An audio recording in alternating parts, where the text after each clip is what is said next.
Brian Bowersock, the Auto Man here. Today we're talking about how to handle a situation if you get your vehicle repaired, you get it returned to you, and there's a problem.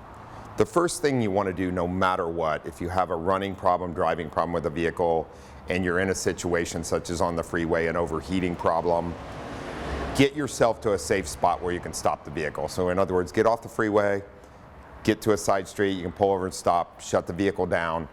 Your safety is the #1 importance, no matter what. The second thing you want to do is give the facility that repaired your vehicle a call. Let them know the situation you're having. Most quality facilities, such as the West Automotive Group, if something like this goes wrong, and sooner or later, no matter how good or how great a repair you get and how great the facility is, a part's going to fail, something's going to go sideways, and that's what we're here for.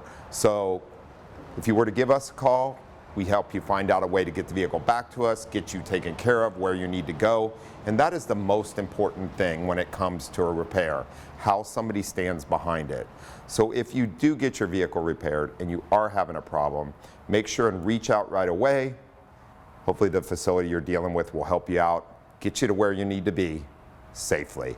I'm Brian Bowersock with the West Automotive Group. For the latest automotive news and helpful tips, watch for The Auto Man, Fridays on the CW San Diego, sponsored by the West Automotive Group.